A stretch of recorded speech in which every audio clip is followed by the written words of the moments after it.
The sound of laughter drifted through the thin walls separating our duplex homes, each burst of joy feeling like a deliberate slap across my face. My sister Rebecca's voice carried above the rest, animated and bright as she regaled the family with some story I'd never hear. I stood in my kitchen, still wearing the red velvet dress I'd bought specifically for tonight, watching through my window as car after car pulled into her driveway. Every license plate told a story of betrayal. There was Dad's old pickup truck, Uncle Frank's sedan, my cousin Maria's SUV with the soccer mom stickers. They were all there. Everyone except me. But what happened next would teach them that sometimes the person you cast aside becomes the very one who throws the party everyone wishes they'd been invited to. This is the story of how one Christmas exclusion led to the most unforgettable holiday celebration our neighborhood had ever seen. Before we jump back in, tell us where you're tuning in from, and if this story touches you, make sure you're subscribed, because tomorrow I've saved something extra special for you. My name is Sarah Coleman, and I've spent most of my 42 years believing that family meant everything. Growing up in Portland, Oregon, I was the middle child sandwiched between Rebecca, who was 3 years older and seemed to collect achievements like some people collect stamps, and my younger brother Marcus, who had always been the charming baby of the family, even well into his 30s. The duplex situation wasn't something I'd planned. When Mom passed away 2 years ago, she left the property to all three of us equally. Rebecca had immediately claimed the larger side, the one with the updated kitchen and the master bedroom that actually fit a king-sized bed. She'd moved in with her husband Derek and their twin boys Jake and Noah, while I'd settled into the smaller side with my golden retriever Honey and my collection of unfinished craft projects. Marcus lived 20 minutes away in his downtown loft, but he spent most holidays at Rebecca's side of the duplex anyway. It had become the unofficial family headquarters, the place where Christmas mornings unfolded and Thanksgiving dinners were carved. I'd contributed to every gathering, bringing homemade rolls, staying late to help with dishes, playing endless games of Uno with my nephews until they fell asleep on the couch. For months leading up to this Christmas, I'd been planning something special. Not just special, extraordinary. I'd been secretly saving money from my job as a graphic designer, stashing away dollars in an old coffee tin tucked behind my flour canister. The plan was ambitious. I wanted to surprise the family with a Christmas Eve celebration that would become legendary in our household history. I'd researched catering companies, found a local chef who specialized in holiday meals that went beyond the traditional turkey and stuffing. Chef Martinez had shown me photos of his work: honey-glazed ham that looked like it belonged in a magazine, roasted vegetables arranged like works of art, desserts that were almost too beautiful to eat. The cost would drain my savings, but I'd convinced myself it would be worth it to see the surprise and delight on everyone's faces. The decorations had been another secret project. I'd spent weekends at estate sales and vintage shops, collecting antique ornaments and unique holiday pieces that would transform the smaller side of our duplex into something magical. There were strings of warm white lights that I'd tested 3 times to make sure they worked perfectly, garland made from real evergreen branches that filled the house with the scent of Christmas, and a collection of vintage Santa figurines that I'd arranged on every available surface. But the centerpiece of my plan was the gift exchange I'd organized. Instead of the usual chaotic free-for-all where everyone brought random presents, I'd spent hours creating a thoughtful, coordinated experience. Each family member would receive something meaningful, something that showed how well I knew them and how much I cared. For Rebecca, I'd commissioned a custom photo album filled with pictures of the boys from birth to now, bound in leather with their names embossed in gold. For Derek, a vintage baseball card he'd mentioned wanting years ago, which I'd tracked down through online collectors. For Marcus, a first-edition copy of his favorite novel, something he'd casually mentioned missing from his bookshelf during a conversation months earlier. The boys would each get remote-controlled drones, not the cheap kind from the toy store, but professional-grade ones that could actually fly high and perform tricks. I'd even planned a mini flight demonstration in the backyard, complete with obstacle courses made from pool noodles and cardboard boxes. For Dad, who had been quieter since Mom's passing, I'd created something deeply personal, a digital photo frame loaded with hundreds of pictures of Mom that I'd scanned from old albums, accompanied by recordings of her voice that I'd found on old answering machine tapes. It had taken me weeks to digitize everything, but I knew it would mean the world to him. Knew the timeline had been carefully orchestrated. Christmas Eve would start with appetizers and cocktails at 5 o'clock, followed by the catered dinner at 7, then gift exchange at 9, and finally a movie marathon with hot chocolate and fresh-baked cookies that would carry us right into Christmas morning. I'd even prepared a breakfast menu for the next day: homemade cinnamon rolls, fresh fruit salad, and a coffee bar with different flavor syrups and whipped cream. 2 weeks before Christmas, I'd started dropping hints. Casual mentions during phone calls about having something special planned, suggestions that everyone should keep Christmas Eve flexible, excited comments about trying something new this year. The responses had been positive, if a bit distracted. Rebecca had nodded along while checking her phone. Marcus had said, "Sounds great," while loading his dishwasher. And Dad had simply smiled in that patient way he'd perfected since becoming a widower.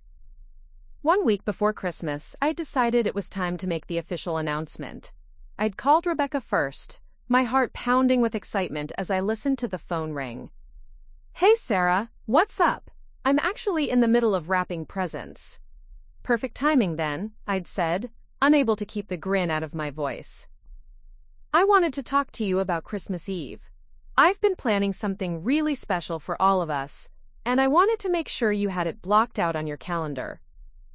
There had been a pause, the kind of pause that should have warned me but instead just made me talk faster. "I've arranged for catering from this amazing chef, and I've been collecting decorations for months, and I have the most incredible gift exchange planned. It's going to be unlike any Christmas we've ever had. I really think Mom would have loved it." Another pause, longer this time. "Oh, Sarah, I wish you'd talked to me about this earlier." The excitement in my chest began to curdle into something heavier, but I pressed on. "What do you mean? I wanted it to be a surprise." "The thing is, we've already made plans for Christmas Eve. Derek's parents are coming into town, and his sister is driving up from California with her kids. We're doing a big family gathering here on our side. It's been planned for months." I'd sat down heavily on my kitchen stool, staring at the coffee tin where my savings had been accumulating. "But it's our family Christmas. We always spend it together." "I know, and we will. Christmas Day, just like always. But Christmas Eve is going to be Derek's family this year. You understand, right? His parents are getting older, and they don't travel much anymore. This might be their last big Christmas trip." The words had hit me like ice water. Not just the plans, but the casual way she'd dismissed mine. As if months of preparation and dreaming could be brushed aside with a simple, "You understand, right? What about Marcus? And Dad? They're both coming to our Christmas Eve thing. Marcus is bringing his new girlfriend. You haven't met her yet, but she's really sweet. And Dad is excited to meet Derek's parents. They have a lot in common." I'd hung up that phone call feeling like I'd been hollowed out with a spoon. Not angry yet, just empty, confused. How had everyone else known about these plans except me? How had I spent months preparing something that no one else had even considered? The next few days had been a blur of canceled orders and return deposits. Chef Martinez had been understanding but couldn't refund the full amount since it was such short notice. The vintage decorations looked suddenly foolish, scattered around my half of the duplex, like costume jewelry worn to a black tie event. The carefully chosen gifts sat in their wrapping paper, beautiful and pointless. I'd tried calling Marcus, thinking maybe there had been some miscommunication, some way to salvage the situation. "Oh man, Sarah, I had no idea you were planning something," he'd said, and I could hear the genuine regret in his voice. "Rebecca just told me about Derek's family coming to town like a week ago. She said you were cool with it, that you understood it was more convenient to have everyone at the bigger place." "She said I was cool with it?" "Yeah, she mentioned that you thought it made more sense logistically. You know, with Derek's parents and the kids and everything." That was when the anger had started to bloom. Not the hot, explosive kind, but the cold, calculating kind that settles into your bones and changes the way you see everything. Rebecca hadn't just excluded me from Christmas Eve. She'd lied about it, made it seem like it was my idea, like I was graciously stepping aside for the greater good. Christmas Eve had arrived gray and drizzly, the kind of Pacific Northwest winter day that makes you want to stay in bed with thick socks and hot tea. I'd woken up early, not because I had anywhere to be, but because sleep had become impossible. Through my bedroom window, I could see the activity starting next door. Derek's car was already gone, probably picking up his parents from the airport. Rebecca was in her kitchen, visible through her window, moving around with the kind of purposeful energy that meant serious cooking was happening. By noon, the parade of arrivals had begun. First Derek's parents, a distinguished-looking couple in their 70s, who Rebecca greeted with elaborate hugs at the front door. Then Derek's sister and her family, their car packed with enough luggage for a week-long stay. Marcus showed up around 3 with a tall, elegant woman who had to be the girlfriend I'd never met. She was carrying a bottle of wine and a wrapped gift, looking perfectly at ease in a situation I should have been part of. The final blow came when Dad's truck pulled into the driveway. I watched from behind my living room curtains as Rebecca rushed out to greet him, taking the covered dish he'd brought and linking her arm through his as they walked to the door. He was wearing the good sweater, the navy blue one. Mom had bought him last Christmas. He looked happy. That's when I'd put on the red velvet dress and stood in my kitchen, listening to the sounds of the family I'd been edited out of. The laughter, the clinking of glasses, the warm murmur of conversation that meant people were enjoying themselves. Christmas Eve was happening, just not for me. But as I stood there in my empty kitchen, surrounded by decorations that now seemed to mock my solitude, something began to shift. The anger was still there, cold and sharp, but underneath it was something else, something that felt almost like relief. For the first time in my adult life, I didn't have to worry about whether the turkey was done, whether there were enough chairs, whether Uncle Frank was getting too loud, or the kids were getting cranky. I didn't have to smile through Dad's repeated stories or mediate between Rebecca's perfectionism and Marcus's chaos. I was free. And freedom, I was beginning to realize, was something I could work with. Preparing and narrating this story took us a lot of time, so if you are enjoying it, subscribe to our channel. It means a lot to us. Now back to the story. The knock on my door came at exactly 6:47 p.m., just as the sounds of dinner conversation were reaching their peak next door. I almost didn't answer it. I was sitting on my couch with Honey's head in my lap, a glass of wine in my hand, and absolutely no desire to pretend I was fine when I clearly wasn't. But the knocking persisted, gentle but insistent, and Honey lifted her head with that particular alertness that meant she recognized whoever was on the other side. When I opened the door, I found Eleanor Hartwell standing on my porch, holding a covered casserole dish, and wearing a concerned expression that immediately made my throat tight. Eleanor was 73 years old, a retired librarian who lived in the house directly across the street from our duplex. She'd moved into the neighborhood about 6 months after I did, and over the past year and a half, we'd developed the kind of friendship that grows slowly and naturally. Conversations over the fence while tending our gardens, borrowed cups of sugar that turned into borrowed cups of coffee, and the comfortable routine of checking on each other during bad weather. "Sarah, honey," she said, her voice carrying that particular blend of warmth and no-nonsense directness that made her such a good librarian. "I've been watching the goings-on over there all day, and I have to ask, where exactly do you fit into this family gathering?" I must have looked as pathetic as I felt, because Eleanor's expression immediately softened. She stepped forward and gently took my arm. "May I come in?" I led her into my living room, acutely aware of how the space looked, half decorated for a Christmas that wasn't going to happen, with wrapped gifts stacked on the coffee table and strings of lights that suddenly seemed excessive and desperate. Eleanor set her casserole dish on my kitchen counter and then returned to sit beside me on the couch, her movements deliberate and unhurried. "Now," she said, settling back into the cushions like she had all the time in the world, "tell me what's really happening here." And somehow, sitting there with this woman who barely knew me but had cared enough to cross the street with a casserole, I found myself telling her everything. The months of planning, the excited phone calls, Rebecca's casual dismissal of my Christmas Eve plans, the discovery that everyone had known about Derek's family gathering except me. I told her about the lies Rebecca had told Marcus and Dad, making it seem like I'd willingly stepped aside. I told her about watching from my window as my family celebrated without me, about feeling invisible in my own life. Eleanor listened without interrupting, occasionally nodding or making small sounds of understanding. When I finished, she was quiet for a long moment, her fingers drumming thoughtfully against her knee. "You know," she said finally, "I've been watching your family dynamic since I moved here, and I have to say I'm not entirely surprised by this turn of events." I looked at her in surprise. "What do you mean?" "Honey, I've seen you running over there every Sunday with groceries for your father. I've watched you shovel Rebecca's walkway when it snows, even though she has a perfectly capable husband and 2 teenage boys. I've seen you picking up their mail when they're out of town, and I've noticed that the favor returning seems to flow pretty consistently in one direction." Her words hit me like a diagnosis I'd been avoiding. I like helping family." "Of course you do. And there's nothing wrong with that. But helping and being taken for granted are 2 very different things." Eleanor reached over and patted my hand. "The question is, what are you going to do about it?" "What can I do? It's Christmas Eve. Everyone's over there having the time of their lives, and I'm sitting here feeling sorry for myself." Eleanor's eyes suddenly lit up with an expression I would later come to recognize as her plotting face. "Actually, Sarah, I think you might be looking at this all wrong." "How so?" "Well, you've got all these decorations, you've got a house that's perfectly set up for entertaining, and if I'm not mistaken, you've got quite a few gifts over there that someone put a lot of thought and money into." I followed her gaze to the stack of wrapped presents. "Yeah, but there's no one to give them to." "Says who?" Eleanor stood up and walked to my front window, gesturing for me to join her. "Look around this neighborhood, Sarah. Really look." I stood beside her and followed her gaze down the street.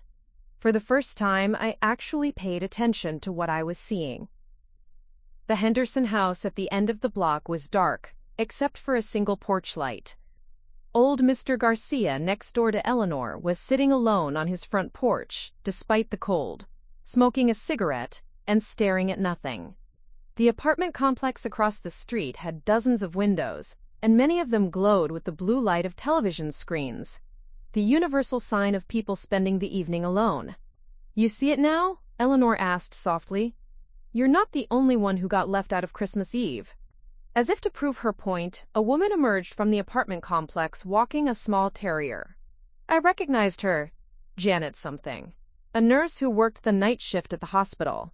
She always waved when she saw me in the yard, but we'd never had a real conversation.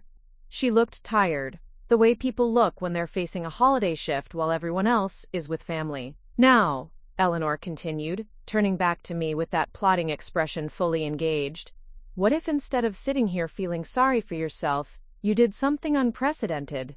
"Like what?" "Like throwing the best damn Christmas Eve party this neighborhood has ever seen." I stared at her. "Eleanor, that's crazy. I can't just invite random neighbors over. People already have plans." "Do they?" She gestured toward the window again. "Because from where I'm sitting, it looks like a lot of people are having the same kind of Christmas Eve you are." The idea was simultaneously terrifying and exhilarating. But I don't even really know most of these people. "So? Christmas is about welcoming strangers, isn't it? Besides, I know plenty of them. Mrs. Chen from the corner house just lost her husband in October. The Patel family 3 doors down are Hindu, so Christmas isn't their holiday, but their daughter Priya just started college and is home feeling displaced.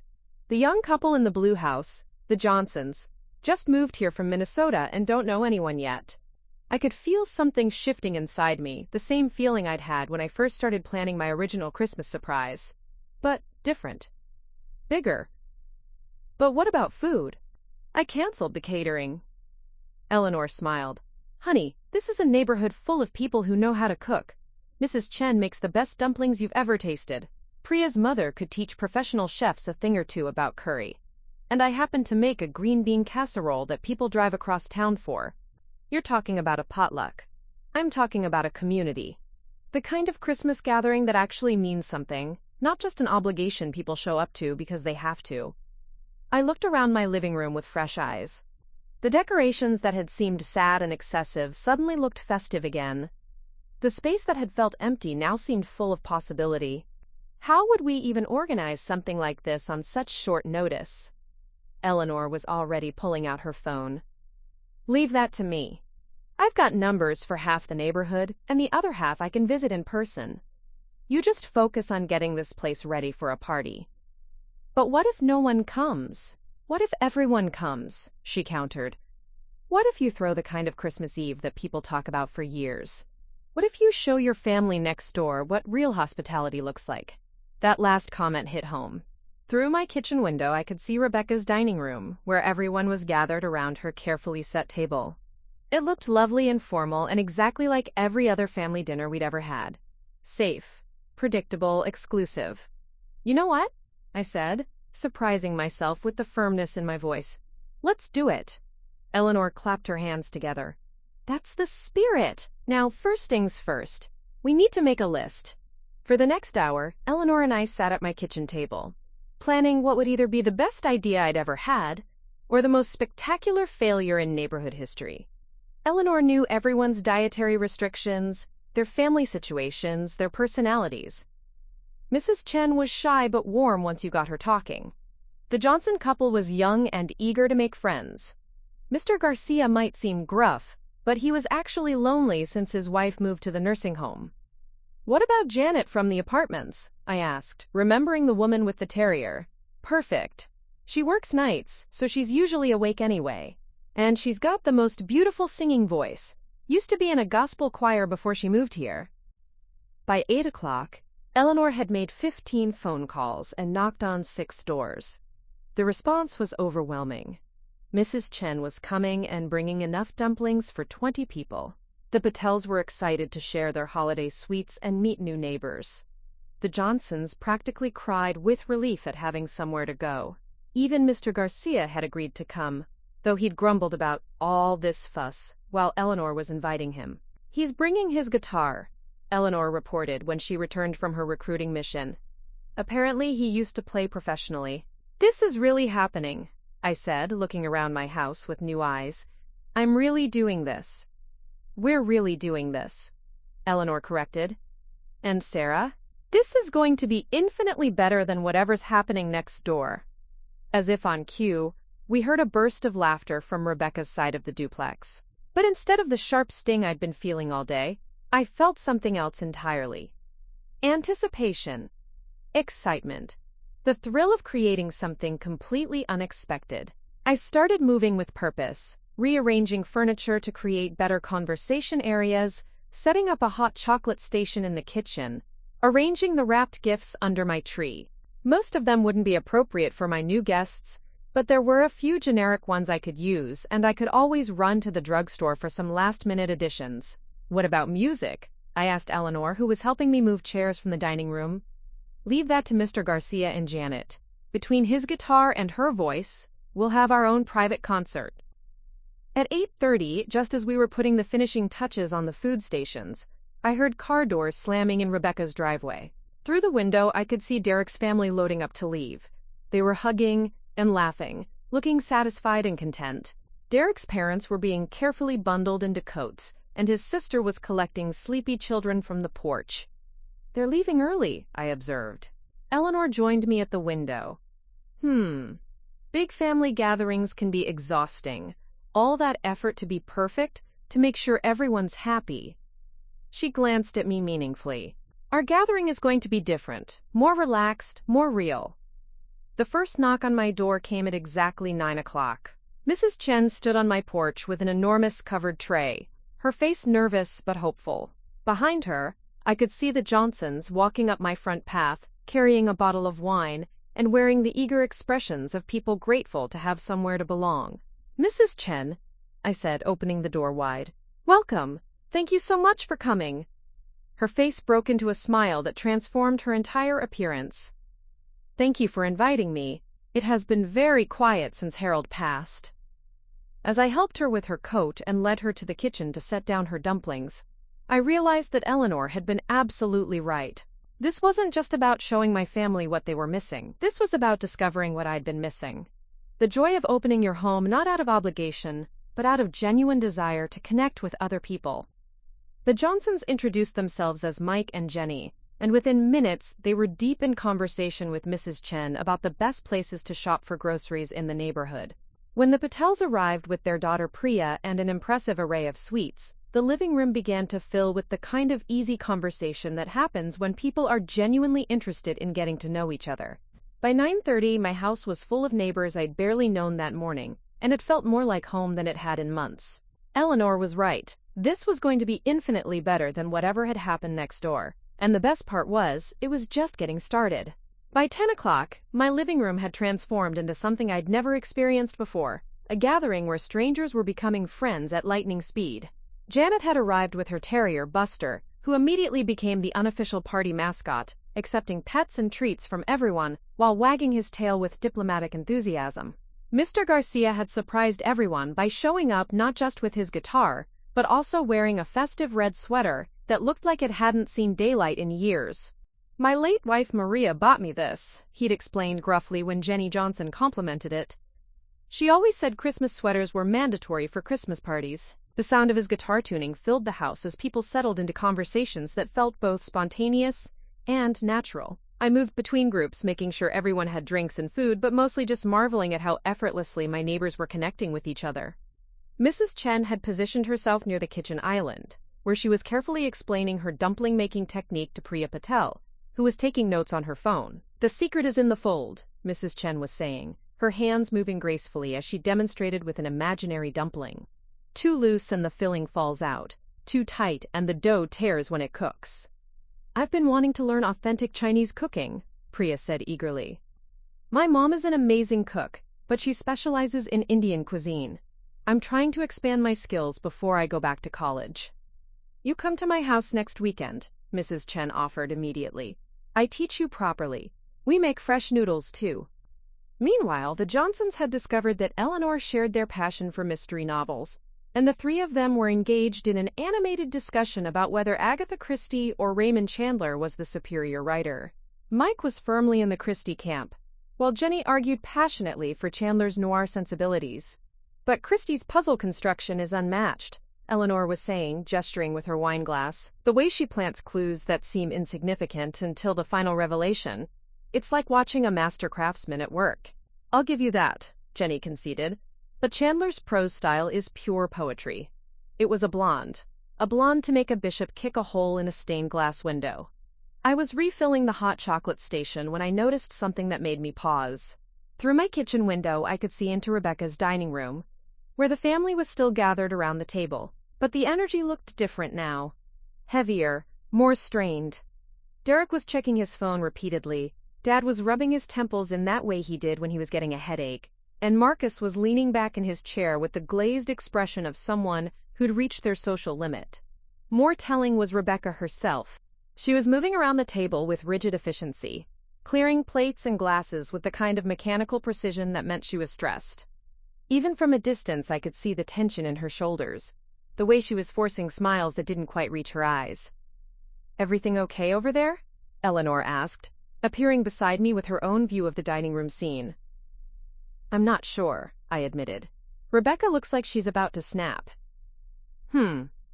Eleanor studied the tableau for a moment. "Big family gatherings can be a lot of pressure, especially when you're trying to impress in-laws. All that effort to make everything perfect, and sometimes perfect, ends up feeling pretty hollow." As if to emphasize Eleanor's point, we could hear raised voices through the shared wall. Not shouting exactly, but the kind of tense conversation that happens when people are trying to maintain politeness while dealing with underlying frustration. "Should I be concerned?" I asked. "Not your circus, not your monkeys," Eleanor said firmly, then smiled. "Besides, you've got your own party to focus on. And speaking of which, I think Mr. Garcia is about to start the entertainment portion of our evening." I turned back to my living room to find that Mr. Garcia had indeed positioned himself in the corner with his guitar, testing a few chords while Janet sat nearby, humming softly to find the key. The rest of the group had naturally arranged themselves in a loose circle, drinks in hand, faces expectant. "Now, I'm not much of a performer anymore," Mr. Garcia said, his gruff voice betraying a hint of nervousness. "But Maria always said Christmas wasn't Christmas without music, so—" He began playing a gentle finger-picking pattern that I recognized as Silent Night, but with a Latin rhythm that made it sound both familiar and completely new. After a few bars, Janet joined in with her voice, and I understood immediately why Eleanor had mentioned her gospel choir background. Her voice was rich and warm, with the kind of controlled power that made everyone else fall silent to listen. What happened next was pure magic. Mrs. Chen, who had been quietly humming along, suddenly added harmony in what sounded like Mandarin, creating a beautiful countermelody that wove perfectly with Janet's English lyrics. Then Priya's mother, who had been standing in the doorway between the kitchen and living room, began singing along in Hindi, her voice adding another layer to what was becoming an impromptu, multicultural Christmas carol. Mike Johnson pulled out his phone and started recording, not in an intrusive way, but with the reverence of someone who recognized they were witnessing something special. His wife Jenny was crying, the good kind of tears that come when you're overwhelmed by unexpected beauty. "This is incredible," she whispered to me. "I've never heard anything like this." Neither had I. In all my years of carefully planned family Christmases with their coordinated outfits and choreographed gift exchanges, I'd never experienced anything as spontaneously beautiful as this moment. There was something about the blend of languages and cultures, the way these strangers had come together to create something none of them could have made alone, that felt more like the true spirit of Christmas than anything I'd ever been part of. When the song ended, there was a moment of silence that felt sacred. Then everyone started talking at once, praising each other's voices, asking about the different languages, sharing stories about their own musical backgrounds. The energy in the room had shifted from pleasant conversation to genuine connection, the kind that happens when people let their guards down and allow themselves to be seen. "I haven't sung like that in years," Janet said, wiping her eyes. "After I moved here for the job, I lost touch with music. This reminds me why I loved it so much." "You should join the community choir at the library," Eleanor suggested. "They're always looking for new voices, and they do a winter concert every February." "Music is universal language," Mrs. Chen added softly. "My Harold used to say that. He played piano, very beautiful. I miss making music with someone." "We should do this regularly," Priya said suddenly, her college-age enthusiasm brightening her whole face. "Like a neighborhood music night. Everyone could bring instruments or just their voices." "I love that idea," Mike said, lowering his phone. "Jenny and I have been looking for ways to get more involved in the community." As they continued planning their informal music group, I found myself stepping back to observe the scene. My living room was full of people I'd barely known 12 hours ago, and yet the atmosphere felt more warm and genuine than most family gatherings I'd attended. There was no underlying tension, no unspoken resentments, no performance of happiness masking deeper disappointments. These people were here because they wanted to be, not because they felt obligated. The contrast with what was happening next door became even more apparent when we heard the unmistakable sound of Derek's parents' car starting in the driveway. Through the window I could see them loading suitcases into the trunk while Rebecca and Derek stood on the porch, their body language suggesting strained politeness rather than warm farewells. "Leaving kind of early, aren't they?" Jenny observed, following my gaze. "Family dynamics can be complicated," Eleanor said diplomatically, but I caught the meaningful look she shot me. As Derek's family drove away, I could see Marcus coming out of Rebecca's front door, clearly making his exit as well. His girlfriend followed, carrying what looked like a doggy bag, and wearing the expression of someone who was relieved to be leaving. Dad appeared in the doorway, hugging Marcus goodbye, but even from a distance I could tell he looked tired. "You know what?" I said suddenly, struck by an impulse that surprised me. "I'm going to invite Dad over." Eleanor raised an eyebrow. "Are you sure that's a good idea? He's my father. And he looks miserable over there. Besides, wouldn't it be nice to show him what Christmas can look like when it's not about meeting everyone else's expectations?" Before I could lose my nerve, I walked out my front door and across the shared driveway to Rebecca's porch. Dad was still standing there, watching Marcus's car disappear down the street, his hands shoved deep in his coat pockets. "Hey, Dad," I called softly. He turned, and I could see surprise flicker across his face. "Sarah, I didn't expect to see you out here. How's your evening going?" "Actually, it's been amazing. I'm having a little Christmas Eve gathering, and I was wondering if you'd like to join us. Nothing fancy, just some neighbors getting together." I could see him glancing between my front door, where the warm light and sound of conversation spilled out, and Rebecca's door behind him, where the silence suggested the party was definitively over. "I don't want to impose," he said, but I could hear the longing in his voice. "Dad, You could never impose. Besides, I think you'd really enjoy meeting some of these people. Mrs. Chen lost her husband recently, and I think you two might have a lot to talk about. And Mr. Garcia just played the most beautiful guitar music." He looked back at Rebecca's door one more time, then smiled at me with genuine warmth. "You know what? That sounds lovely." As we walked back to my house together, I could see Rebecca watching from her kitchen window. For a moment our eyes met through the glass, and I saw something in her expression that might have been regret. Or maybe it was just the reflection of Christmas lights. But I didn't have time to analyze my sister's feelings, because I was too busy introducing my father to a roomful of people who welcomed him like he'd been part of their group all along. Mrs. Chen immediately engaged him in conversation about gardening, having noticed his well-tended tomato plants during her evening walks.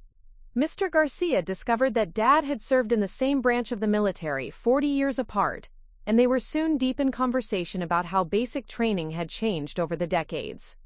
"This is wonderful, Sarah," Dad said to me quietly as Janet and Priya began planning another song. "I haven't felt this relaxed all day." "Really?" He nodded, glancing toward the wall that separated my house from Rebecca's. "Don't get me wrong, I love Derek's family, but there's something to be said for spending time with people who aren't trying so hard to impress each other." As the evening continued, with more music and more stories and more laughter than my house had heard in years, I realized that Eleanor had been right about everything. This wasn't just better than the party I'd been excluded from. It was better than any party I'd ever attended. It was real and spontaneous and full of the kind of genuine human connection that can't be planned or orchestrated. And the best part was, it was just getting started. At 11:15 p.m., just as we were settling into what Mr. Garcia called the storytelling hour, an impromptu sharing session where everyone was taking turns telling their most memorable Christmas stories, there was a soft knock at my front door. The sound was barely audible over the gentle laughter and conversation, but Honey's ears perked up immediately, and she trotted toward the entrance with her tail wagging. I excused myself from where I'd been sitting cross-legged on the floor, listening to Priya tell a hilarious story about her first American Christmas celebration in Minnesota, complete with her family's bewilderment at the concept of Christmas cookies. When I opened the door, I found Rebecca standing on my porch, still wearing the elegant black dress she'd chosen for her family dinner, but now with her arms wrapped tightly around herself against the cold. "Hi," she said quietly, her voice lacking its usual confident tone. "I hope I'm not interrupting anything." Behind her, I could see that her side of the duplex was mostly dark now, with only the porch light and a single lamp glowing in what I knew was the living room. The contrast between the warm, lively atmosphere spilling out from my house and the subdued darkness of hers was striking. "Not at all," I said, though I was genuinely surprised to see her. "Is everything okay?" Rebecca shifted uncomfortably, glancing past me toward the sound of voices and soft guitar music. I wanted to apologize. About Christmas Eve. About not including you in our plans. I realize now that I handled it poorly. It was an apology, but it felt incomplete somehow, like she was testing the waters rather than diving in fully. I could see curiosity in her eyes as she tried to peer around me into the house, clearly wondering who was responsible for all the voices and laughter. "Would you like to come in?" I offered, stepping aside. Rebecca hesitated for a moment, then nodded. "If you're sure I won't be intruding." As she entered my living room, I watched her face register surprise at the scene before her. The diverse group of neighbors, the cozy, lived-in atmosphere, the obvious signs that people were genuinely enjoying themselves, rather than enduring a social obligation. Dad was sitting in my favorite armchair, deep in animated conversation with Mrs. Chen about the challenges of maintaining a garden as you age. Eleanor and the Johnsons were examining the vintage ornaments on my tree, with Eleanor explaining the history behind some of the pieces. Janet and Mr. Garcia were quietly rehearsing another song, their heads bent together over his guitar. "Sarah," Dad said, looking up as we entered, "this is wonderful. I was just telling Mrs. Chen about your mother's rose garden, and she's given me some excellent advice about preventing black spot." Mrs. Chen beamed at the praise. "Harold always said the secret to healthy roses is morning watering and good air circulation. Your daughter has created such a welcoming home here." I watched Rebecca's face as she processed this scene. Our father, looking more relaxed and engaged than he had all day, surrounded by people who were treating him like a valued friend rather than an obligation to be managed. The contrast with the formal, slightly strained dinner she'd hosted must have been apparent even to her. "Rebecca," Eleanor said warmly, rising from where she'd been sitting by the tree. "How lovely to see you. I was just admiring Sarah's decorating skills. She's turned this place into a real Christmas wonderland." "Yes, it's very festive," Rebecca said, her social smile sliding into place automatically, but I could see her eyes taking in details. The eclectic mix of people, the homemade food spread across my kitchen counter, the guitar case propped against the wall, the general air of spontaneous celebration. "Rebecca, I'd like you to meet some of our neighbors," I said, launching into introductions. "This is Mrs. Chen from the corner house, Mike and Jenny Johnson from the blue house on Oak Street, Priya Patel and her mother Kavitha, Janet from the apartment complex, and Mr. Garcia from next door to Eleanor." Each person greeted Rebecca warmly, but I could see she was struggling to process the situation. This wasn't what she'd expected to find when she'd knocked on my door. She'd probably anticipated finding me alone, wallowing in self-pity, ready to accept her apology and perhaps grateful for the attention. Instead, she'd walked into a thriving party that was clearly more successful and enjoyable than the gathering she'd just concluded. "Please, sit down," Jenny offered, patting the couch beside her. "We were just sharing Christmas stories. Do you have a favorite Christmas memory?" Rebecca perched on the edge of the couch, her posture suggesting she wasn't planning to stay long. "Oh, I don't want to interrupt. This seems like you all have a nice thing going here." "Nonsense," Mr. Garcia said gruffly. "Christmas stories are better with more people. Makes the circle bigger."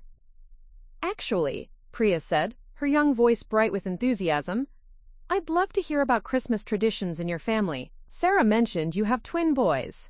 They must make the holidays exciting." I watched Rebecca's face soften slightly at the mention of her sons. "They do. Jake and Noah are 15 now, so they're past the Santa stage. But they still get excited about Christmas morning. This year, they're both hoping for new gaming equipment." "Teenagers are such a fun age," Kavitha said warmly. "Priya just turned 19, and I love watching her discover who she's becoming as an adult. The holidays are different now, but in some ways more meaningful."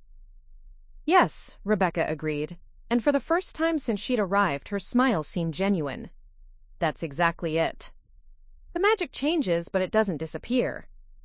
As the conversation continued, I noticed Rebecca beginning to relax. Janet asked her about her work as a marketing director, and Rebecca found herself explaining a recent campaign she'd developed for a local nonprofit. Mrs. Chen complimented the way Rebecca had decorated her side of the duplex for Christmas, leading to an exchange about where to find the best holiday decorations on a budget.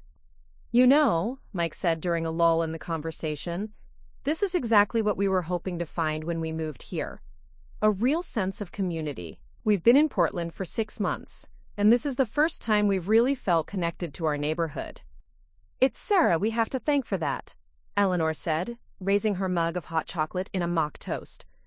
"She opened her home to all of us tonight, turned what could have been a lonely Christmas Eve into something really special."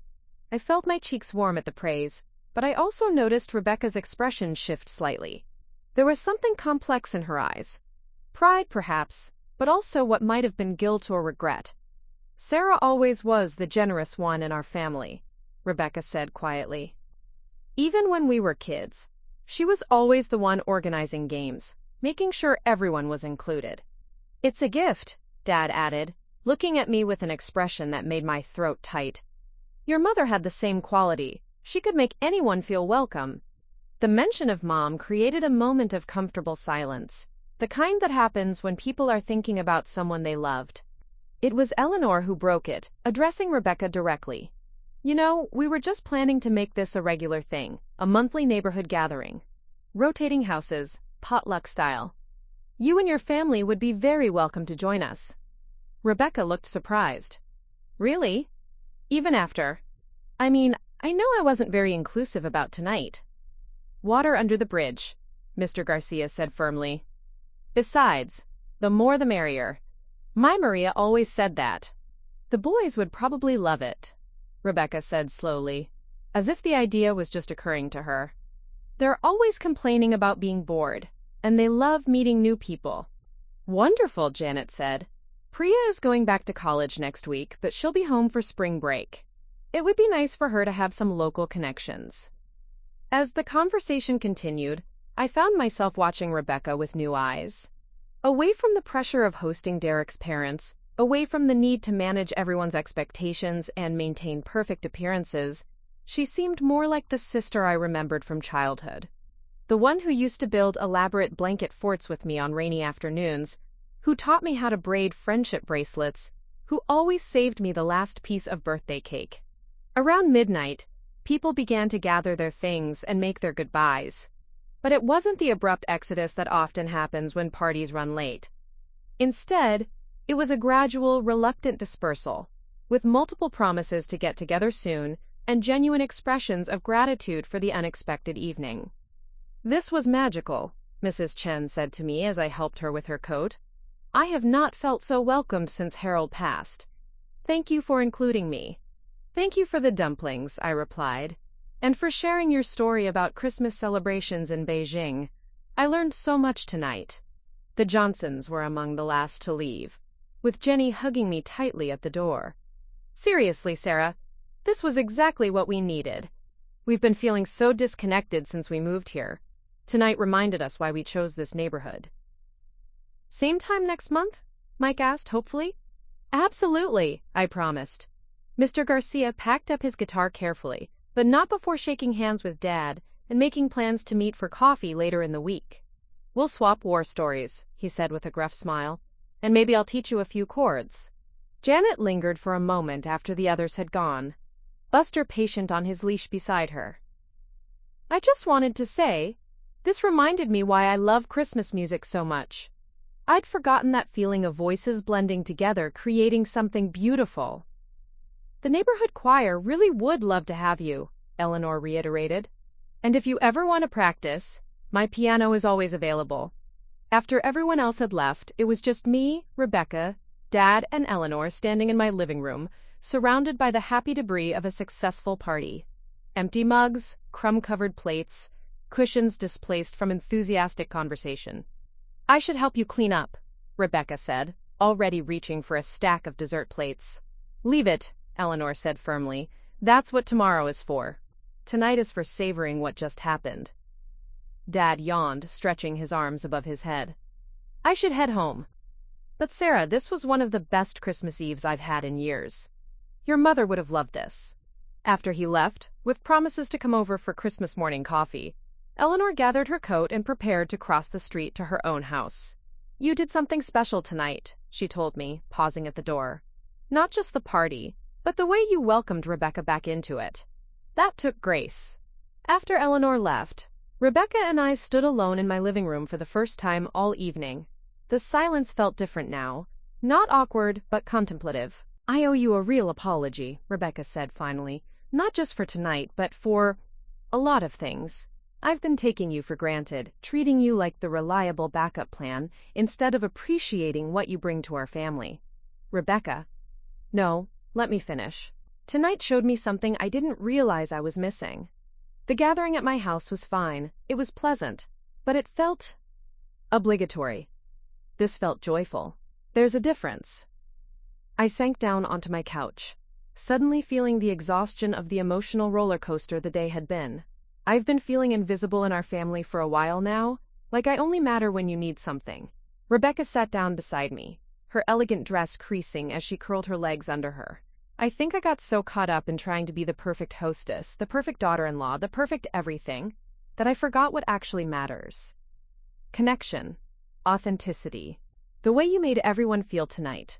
That's what Christmas should be about. We sat in comfortable silence for a moment, listening to the quiet sounds of the house settling around us. So, Rebecca said eventually, what are you doing for Christmas morning? Christmas morning arrived with the kind of pristine winter sunlight that makes fresh snow sparkle like scattered diamonds. I woke up naturally around 7:30, feeling more rested than I had in weeks, despite having stayed up until nearly 2 o'clock talking with Rebecca.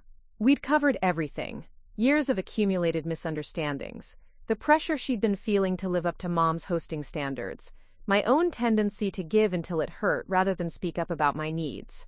For the first time in our adult relationship, we'd talk to each other as equals rather than falling into the familiar pattern of her organizing and me accommodating. It had been revelatory in ways I was still processing.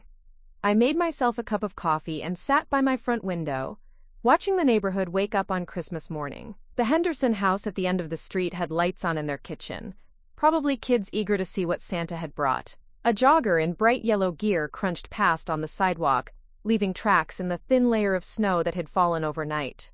Even the apartment complex across the street looked festive in the morning light, with Christmas decorations visible in several windows. At 8:15, there was a gentle knock on my door. I opened it to find the Johnson twins, Jake and Noah, standing on my porch with shy smiles and a covered plate that smelled like cinnamon and butter. "Mom sent us over with Christmas morning sticky buns," Jake said, the more outgoing of the two. "She said to tell you thank you for last night and to see if you wanted to have Christmas breakfast together." Noah, quieter but equally sincere, added, "We heard about your party from Dad when we got home from our friend's house. It sounded really cool. We're sorry we missed it."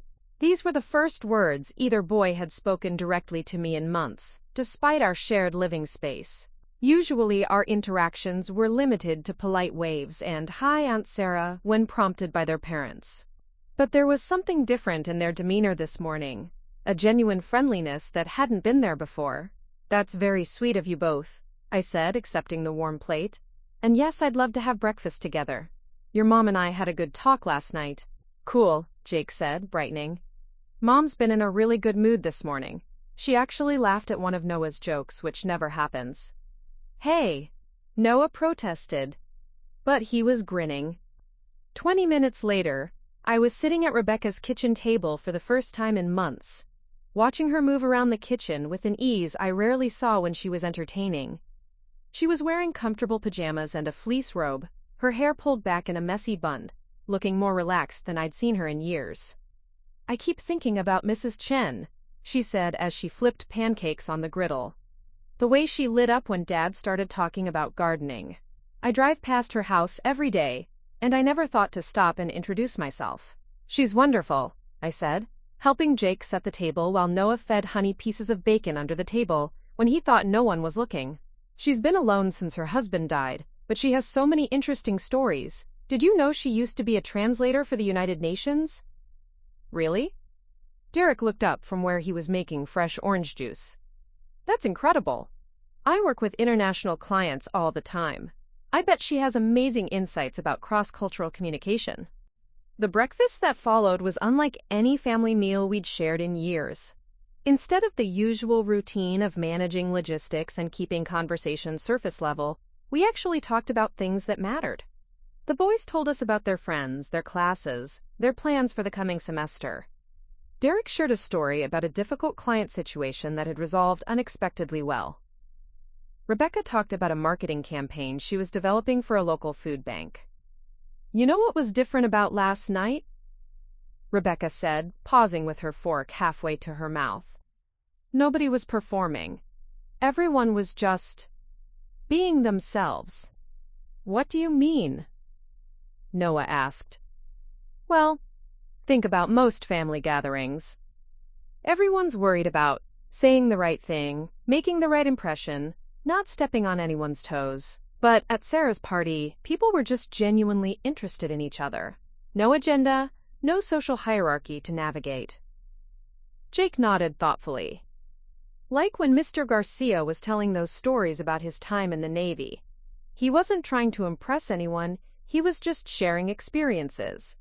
And that lady with the awesome singing voice, Janet, she wasn't showing off, she was just enjoying the music." "Exactly," I said, feeling a warm glow at how perceptive my nephew was. When people feel genuinely welcome, they can relax and be authentic. "I want to learn guitar," Noah announced suddenly. "Mr. Garcia said he gives lessons sometimes. Do you think he'd teach me?" "I'm sure he would," Derek said. "Especially after hearing how much you enjoyed his playing last night." We should have them all over for dinner sometime, Rebecca added. A proper dinner where we can really get to know everyone. As we continued talking, I realized this was what I'd been missing in our family dynamics. The sense that everyone's voice mattered, that conversations could go beyond logistics, and surface pleasantries to touch on things that actually interested us. The boys were funnier and more thoughtful than I'd given them credit for. Derek had insights about community building that came from his work experience. Rebecca, when she wasn't in hostess mode, was actually a great listener. Around 10 o'clock, Dad arrived as promised, carrying a thermos of coffee and wearing the same relaxed expression he'd had the night before. "How are my grandchildren this Christmas morning?" he asked, ruffling both boys' hair in a way that would have horrified them coming from anyone else. "Grandpa, tell Dad about the conversation you had with Mrs. Chen about rose gardens," Jake said eagerly. "He's been wanting to start a garden in our backyard." "Oh, you should definitely talk to her," Dad said, settling into the chair Rebecca offered him. "She knows more about horticulture than most people with degrees in it. And she's looking for projects to keep her busy since Harold passed." "Maybe we could do a neighborhood garden sharing program," Derek suggested. "People with knowledge could mentor people who want to learn, and everyone could share the harvest." "I love that idea," Rebecca said immediately. "We could coordinate it through the monthly gatherings Sarah and Eleanor are organizing." The conversation continued to flow naturally, with everyone contributing ideas and building on each other's suggestions. It struck me that this was the first time in years that our family had engaged in collaborative problem-solving, rather than Rebecca making decisions and the rest of us going along with them. Around 11, Eleanor appeared at the back door, visible through the kitchen window as she knocked gently.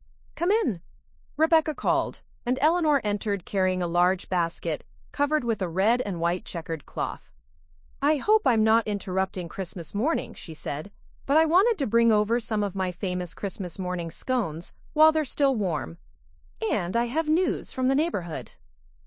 "What kind of news?" I asked, making room for her at the table while Rebecca automatically poured her a cup of coffee. Eleanor's eyes were twinkling with excitement. "Well, it seems last night made quite an impression. I've had 3 phone calls already this morning from people who heard about our gathering secondhand and want to know about the next one." "Really?" Rebecca looked surprised. "But how did they hear about it?" "The Henderson family from the end of the block ran into Mike and Jenny at the grocery store this morning," Eleanor explained. "Apparently, the Johnsons were so enthusiastic about the evening that the Hendersons asked if they could join us next time. And Mrs. Patterson from the apartment complex called because Janet told her about our impromptu choir. She used to sing professionally and would love to be part of a neighborhood music group."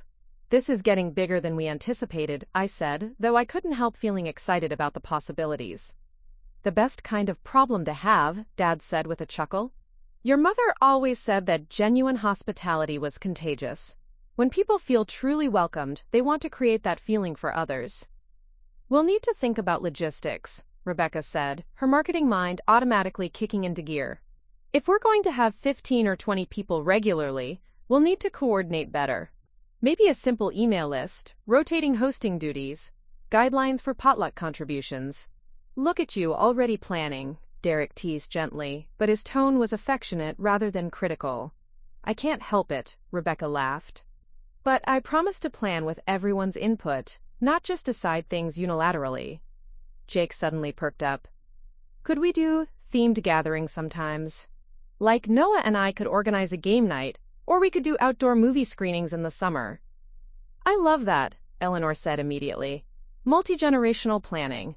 The teenagers might have ideas the rest of us would never think of." "And different cultural celebrations," Noah added, getting excited. "Priya mentioned that her family celebrates Holi in the spring. Maybe they could teach us about that." As the conversation continued, with everyone contributing ideas and building on each other's suggestions, I found myself marveling at how much had changed in less than 24 hours. Yesterday morning, I had been sitting alone in my kitchen, feeling invisible and taken for granted. Today, I was part of an expanding community initiative that seemed to be growing organically, beyond anything I could have imagined. More importantly, my family dynamics had shifted in fundamental ways. Rebecca was listening rather than just managing. The boys were engaging as individuals, rather than dutiful sons. Derek was contributing ideas rather than just going along with plans. Dad seemed energized by new social connections rather than just going through familiar motions. "You know what I realized this morning?" Rebecca said during a lull in the planning discussion. "I've been so focused on meeting everyone's expectations that I forgot to find out what people actually wanted. Last night was the first time in years that I felt like people were at my house because they genuinely wanted to be here, not because they felt obligated." "That's the difference between hosting and welcoming," Eleanor said gently. "Hosting is about performance, making everything perfect for your guests. Welcoming is about connection, making space for people to be themselves." "Sarah's always been better at that than me," Rebecca admitted, looking at me with something that might have been admiration. "Even when we were kids, she was the one who could make new students feel included, who remembered everyone's birthdays, who noticed when someone was feeling left out." "You have those same instincts," I said honestly. "You just got caught up in trying to do everything perfectly instead of trusting that your natural kindness was enough." Derek reached over and squeezed Rebecca's hand. "Last night reminded me why I fell in love with you in the first place. You were so relaxed and genuine with everyone. It was beautiful to watch." "Gross," Jake said automatically, but he was smiling. As the morning continued, with more neighbors stopping by to share Christmas greetings and leftover treats, I realized that my Christmas Eve exclusion had led to something far better than I could have planned. Not just a successful party, but a fundamental shift in how our family and our neighborhood connected with each other. The gifts I'd originally bought for my family were still sitting under my tree, but they no longer seemed like the most important presents of the holiday. The real gift had been the discovery that authentic community was possible, that family relationships could evolve and improve, and that sometimes being left out of one celebration can lead you to create something entirely new and better. "So," Eleanor said as she prepared to leave, "shall we plan our January gathering for the third Saturday of the month?" "Perfect," Rebecca and I said simultaneously, then laughed at our synchronicity. "Same time next month," I confirmed. "But this time we'll all plan it together." 3 weeks into January, I was standing in my kitchen making coffee when I noticed something that made me pause mid-scoop. Across the street, Eleanor was outside shoveling her walkway, but she wasn't alone. Mr. Garcia was there with his own shovel, clearing her driveway while they chatted companionably. As I watched, Mrs. Chen appeared from around the corner with a thermos, clearly bringing them hot drinks to warm up. This had become a regular scene in our neighborhood. The connections formed during that spontaneous Christmas Eve gathering had grown into something none of us had anticipated. A genuine community network where people looked out for each other not out of obligation, but because they'd discovered they actually enjoyed each other's company. The first official monthly gathering had taken place the previous Saturday at the Johnsons' house, and it had been a revelation in organization and participation. Rebecca had created a simple email list that now included 23 households, complete with dietary restrictions, contact information, and a rotating hosting schedule that extended through the end of the year. The Patels had volunteered to host February's gathering, with plans to teach interested neighbors how to make traditional Indian sweets.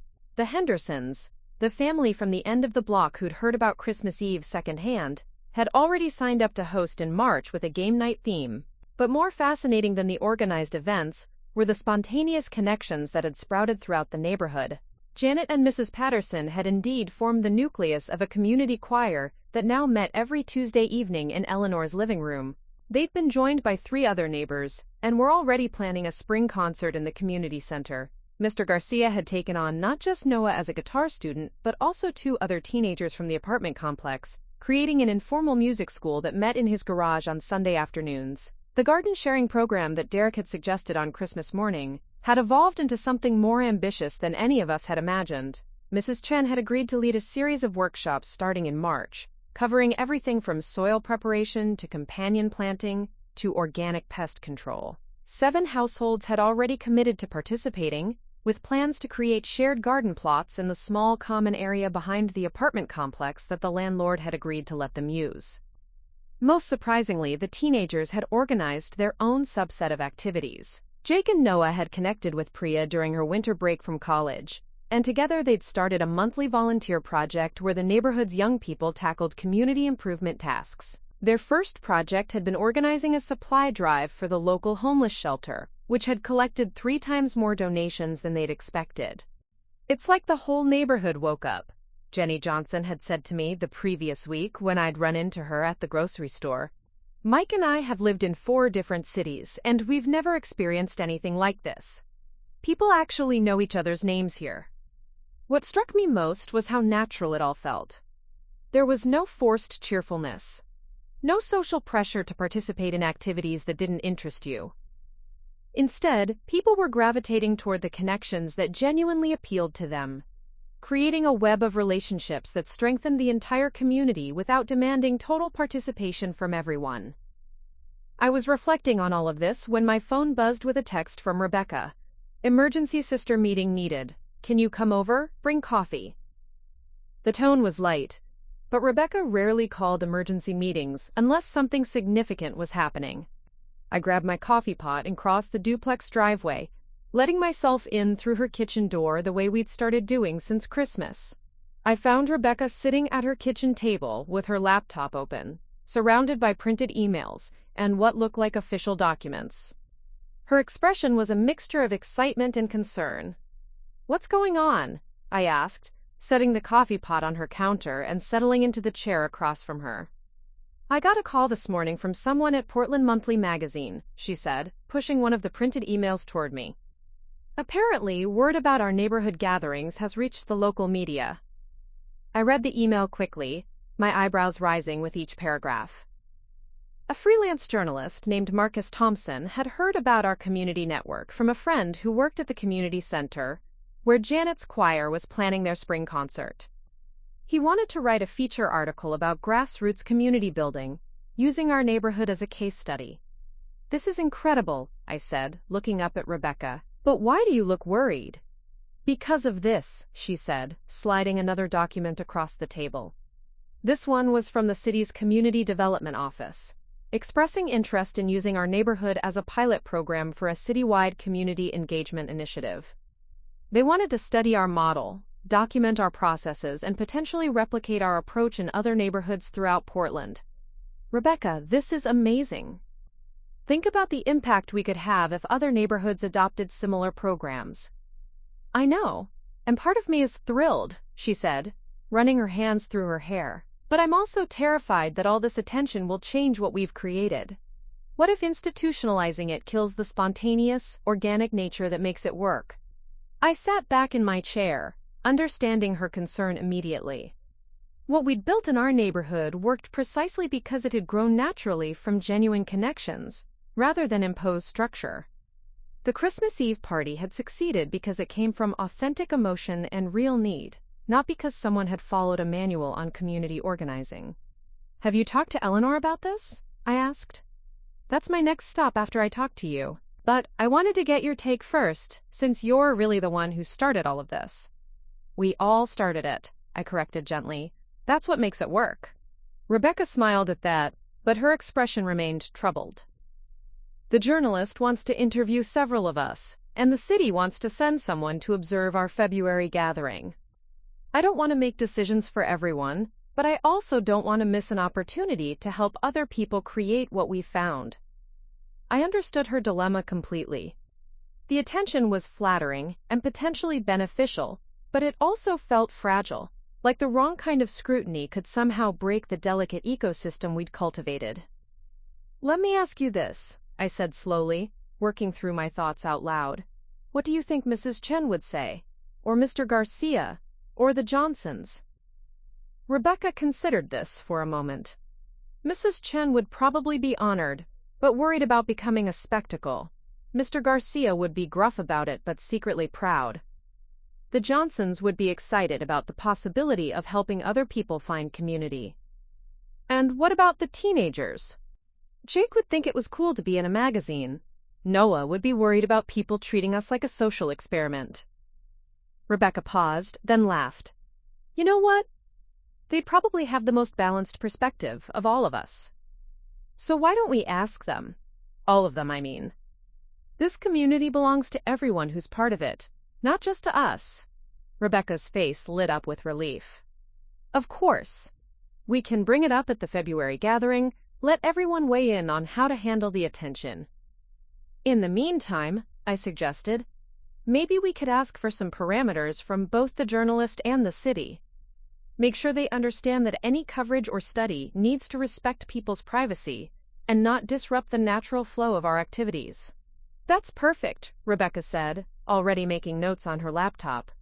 We could also insist that any replication efforts focus on principles rather than trying to copy our exact structure. Every neighborhood is different. What works here might not work somewhere else.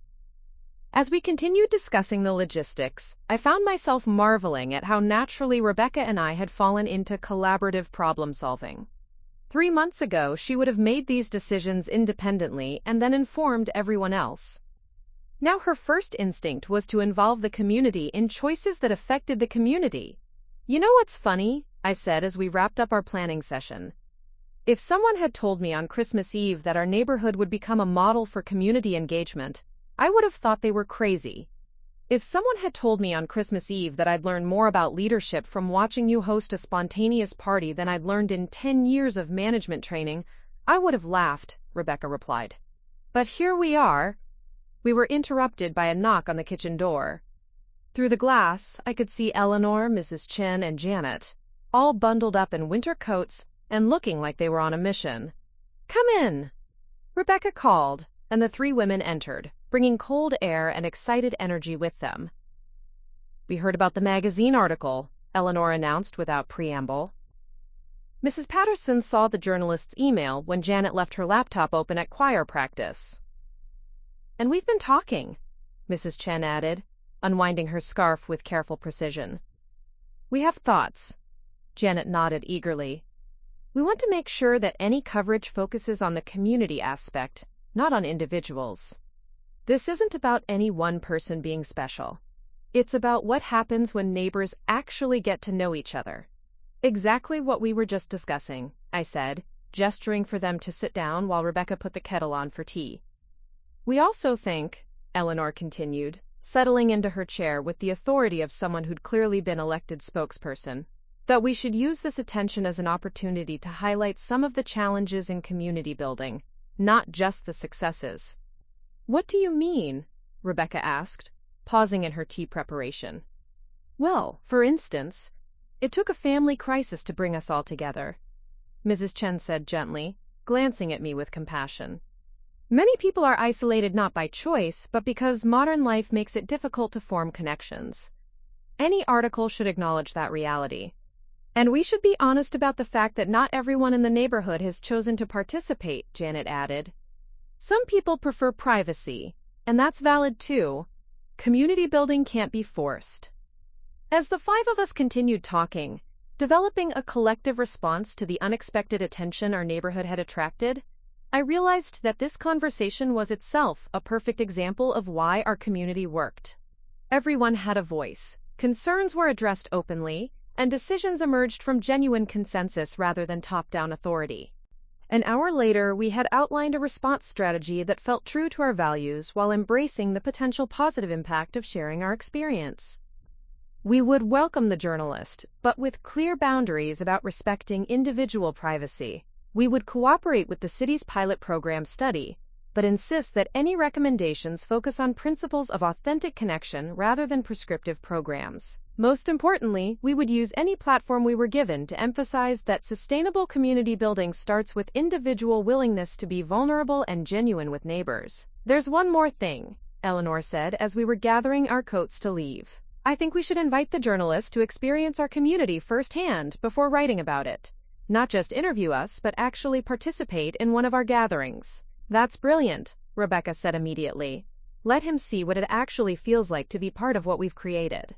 As I walked back to my side of the duplex that afternoon, I found myself thinking about the unexpected trajectory my life had taken since that lonely Christmas Eve. I'd gone from feeling invisible and taken for granted to being part of something that was apparently noteworthy enough to attract media attention and potential citywide replication. But more than the external recognition, what struck me was the internal transformation. I no longer waited for invitations or permission to create the experiences I wanted to have. I'd learned that authentic hospitality was less about perfect planning and more about genuine openness to connection. Most importantly, I discovered that being excluded from one gathering could become the catalyst for creating something far more meaningful than what I'd originally been seeking. The snow was falling again as I settled into my living room with a cup of tea, watching through my window as neighbors moved through the early evening light. Mrs. Chen was walking slowly past Eleanor's house, stopping to chat with Mr. Garcia as he brought in his mail. The Patel family was loading groceries from their car, and I could see their daughter Priya helping her mother carry bags while laughing at something her father had said. These small, ordinary moments of connection had become the fabric of daily life in our neighborhood. They were the real story. Not the organized gatherings or the structured programs, but the simple reality that people now knew and cared about each other in ways that made everyday life richer and more meaningful. Whatever came of the magazine article or the city's interest, I was confident that our community would navigate it the same way we'd navigated everything else. Together, with honesty and mutual respect, preserving what mattered while remaining open to positive change. The December air was crisp, but not bitter as I stood on my front porch exactly 1 year after the Christmas Eve that changed everything, watching the organized chaos of preparation happening throughout our neighborhood. This year's Christmas Eve celebration was going to be different from that spontaneous gathering 12 months ago, bigger, more planned, but somehow maintaining the authentic spirit that had made the original so magical. The Portland Monthly article had been published in May, titled, "When Neighbors Become Family, How One Christmas Eve Sparked a Community Revolution." Marcus Thompson, the journalist, had indeed participated in our February gathering before writing his piece, and his experience had shaped an article that captured not just what we'd accomplished, but the genuine emotions and gradual trust building that made it work. The response had been overwhelming. Our neighborhood email list now included 47 households, and Eleanor had started fielding calls from community organizers across the Pacific Northwest, asking for advice on replicating our model. But today wasn't about external recognition or urban planning theories. Today was about celebrating how far we'd all come, both individually and collectively. Through my kitchen window, I could see the bustling activity next door as Rebecca coordinated what had become known as Christmas Eve Central, the logistics hub for our now annual neighborhood-wide celebration. This year, instead of one house hosting everyone, we'd evolved into a progressive party format. Appetizers and welcome drinks at Eleanor's house across the street, dinner rotating between 5 different homes depending on your assigned group, and then everyone reconvening at the community center for music, gift exchange, and late-night socializing. The gift exchange itself had become a neighborhood tradition unlike anything I'd ever experienced. Instead of traditional presents, everyone contributed something homemade, handcrafted, or personally meaningful. Mrs. Chen had spent weeks teaching neighbors how to make dumplings, and tonight she'd be presenting each family with a beautiful handwritten recipe card, along with the special dumpling press her grandmother had brought from China. Mr. Garcia had crafted wooden ornaments in his garage workshop, each one unique and engraved with the recipient's name and a tiny musical note. The teenagers, led by Jake and Noah, had created a neighborhood photo album documenting the year's gatherings, complete with handwritten notes about favorite memories. My own contribution this year was a series of small watercolor paintings depicting different neighborhood scenes. Mrs. Chen tending her expanded garden, the Tuesday night choir practice in Eleanor's living room, kids playing in the common area that had been transformed from unused space into a genuine community gathering spot. I'd discovered a love for painting during the art therapy class that Janet had convinced several of us to try after a particularly stressful period at work last spring. "Sarah," a voice called from the street, and I looked up to see Priya Patel jogging up my front walkway, her cheeks flushed from the cold and her arms full of what appeared to be wrapped packages.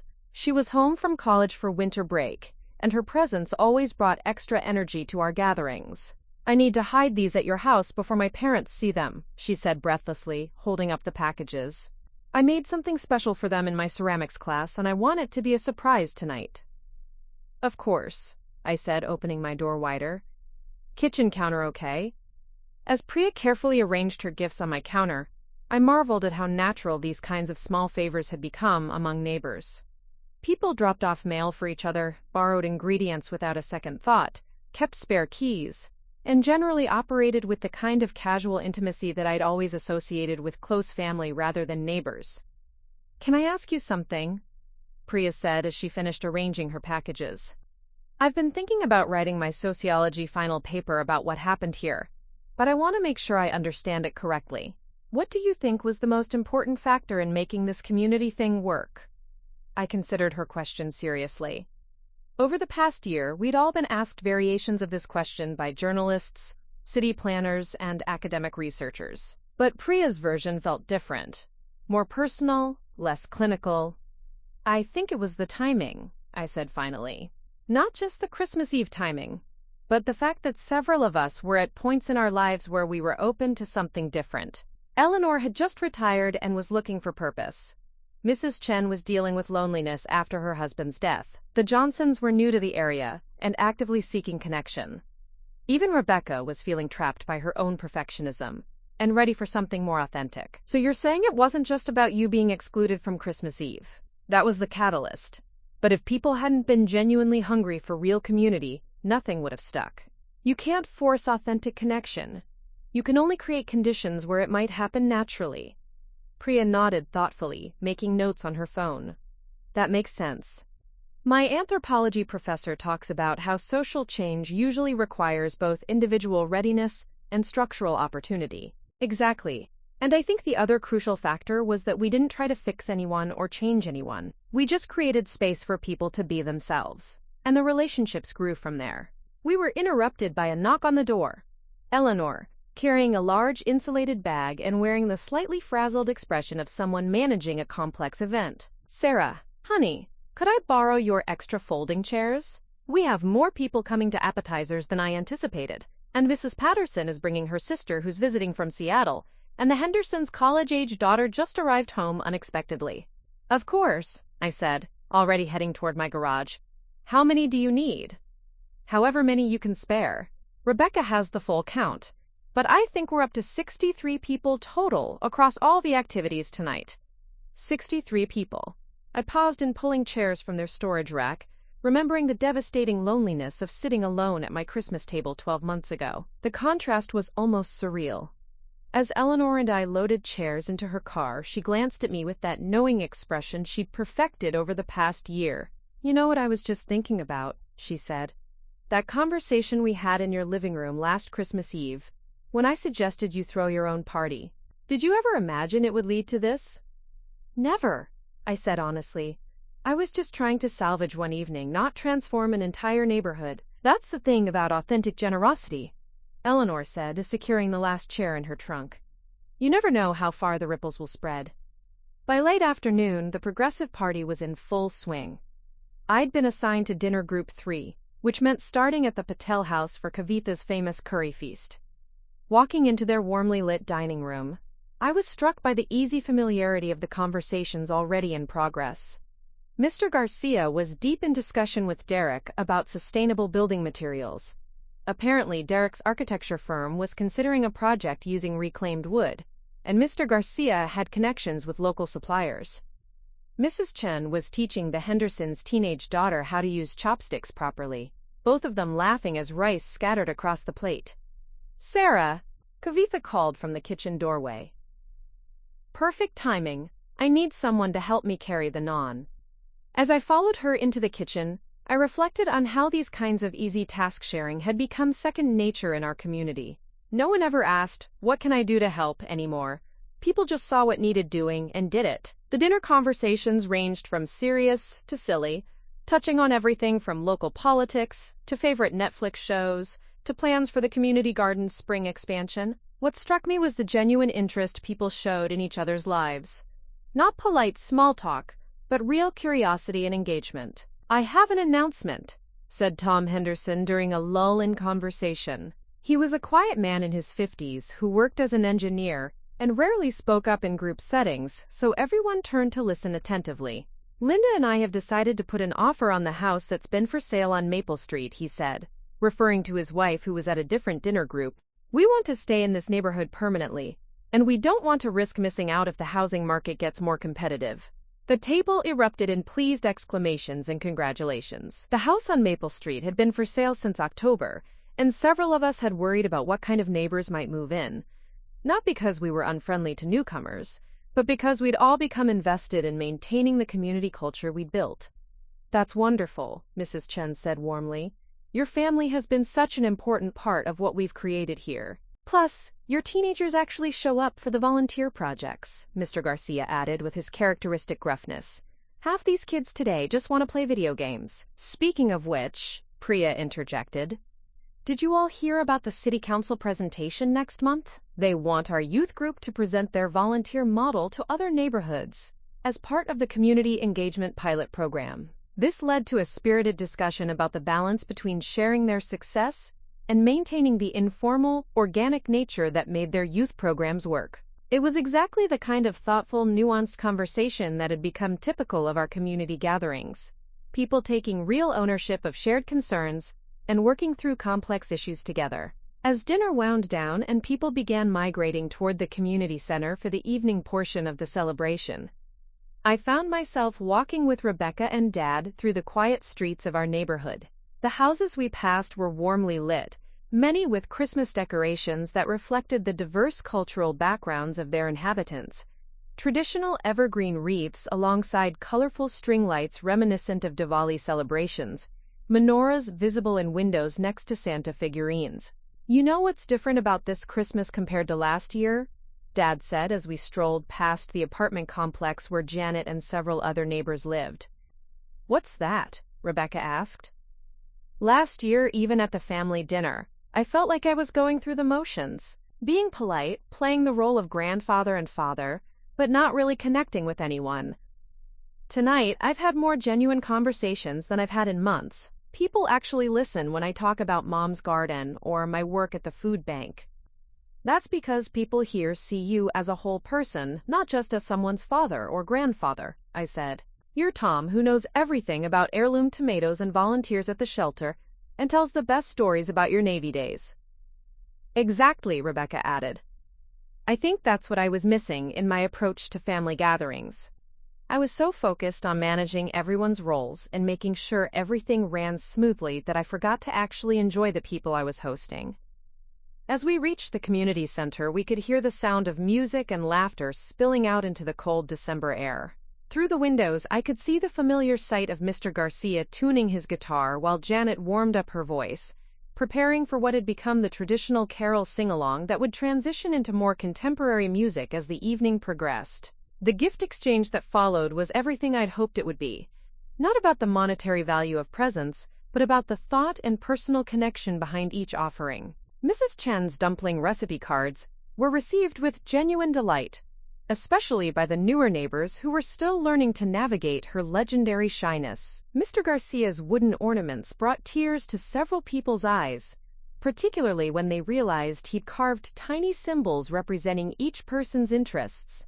A book for Eleanor, a musical note for Janet, a small flower for Mrs. Chen. When it came time for my watercolor paintings, I felt nervous in a way I hadn't expected. These weren't professional artwork, just small scenes that had captured my attention during neighborhood walks and gatherings. But the responses were overwhelmingly positive, with people pointing out details I'd included that they hadn't expected anyone else to notice. This one of the Tuesday night choir practice, Janet said, holding up the painting carefully. You even got the way Mrs. Patterson tilts her head when she's trying to hit the high notes. As the evening continued with stories, music, and the comfortable chaos of 63 people enjoying each other's company, I found myself stepping outside for a moment of quiet reflection. The December air was sharp and clean, and through the community center windows, I could see the warm glow of what had become an annual tradition. Eleanor appeared beside me, wrapping her coat more tightly around herself. Overwhelmed? She asked gently. Grateful, I corrected. A year ago, I thought my Christmas Eve exclusion was the worst thing that could happen to our family. Now I realize it was exactly what needed to happen to get us all to this point. Funny how that works, Eleanor mused. Sometimes what feels like rejection is actually redirection. I've been thinking about writing thank you notes, I said suddenly, to Rebecca for excluding me last year. If she hadn't, none of this would exist. Eleanor laughed, the sound carrying clearly in the cold air. Now that would be a conversation starter. As we prepared to go back inside, I took one last look around the neighborhood that had become so much more than a collection of houses where people happened to live. Lights glowed in windows, smoke curled from chimneys, and I could see people walking between houses, dropping off forgotten items, or picking up children who had fallen asleep during the celebration. This was what community looked like. Not perfect, not conflict-free, but genuine and supportive and resilient. It had grown from one woman's decision to open her home when she felt most alone, but it had sustained itself through dozens of small daily choices by people who had decided that knowing their neighbors was worth the effort. Inside, the celebration was beginning to wind down, but people were lingering, reluctant to end an evening that had become the highlight of many people's year. Children were falling asleep in their parents' arms, teenagers were making plans for tomorrow's activities, and adults were already discussing ideas for next year's celebration. As I helped stack chairs and collect the last of the serving dishes, Rebecca appeared beside me with 2 cups of coffee. "I have something for you," she said, handing me one of the cups and pulling a small wrapped package from her pocket. "I know we did the big gift exchange already, but this is just between sisters." I unwrapped the gift carefully, revealing a small framed photo I'd never seen before. It showed our mother in her garden laughing at something off camera, her hands dirty from planting and her face radiant with joy. "I found it in Dad's photo albums," Rebecca explained. "I thought you should have it, because I think she would have loved what you created here. The way you brought everyone together, the way you made space for authentic connection. That's exactly the kind of person she was." Looking at the photo of Mom's joyful face, I felt the truth of Rebecca's words settle into my heart. This community, this web of relationships and mutual support, this commitment to showing up authentically for each other, it was indeed the kind of legacy Mom would have been proud of. "Thank you," I said, hugging Rebecca tightly. "For this and for last year's exclusion, and for learning to build something better together." As the last neighbors gathered their coats and called final goodnights across the parking lot, I realized the story of my Christmas Eve exclusion had reached its perfect conclusion. Not because the pain of that night had been erased, but because it had been transformed into something beautiful and lasting that extended far beyond my own healing. Walking home through the quiet streets of our neighborhood, past houses filled with people who had become genuine friends rather than mere neighbors, I understood that sometimes the most devastating rejections are actually invitations. Invitations to create something better than what we thought we wanted in the first place. Up next, you've got 2 more standout stories right on your screen. If this one hits the mark, you won't want to pass these up. Just click and check them out. And don't forget to like, subscribe, and turn on the notification bell so you don't miss any upload from us.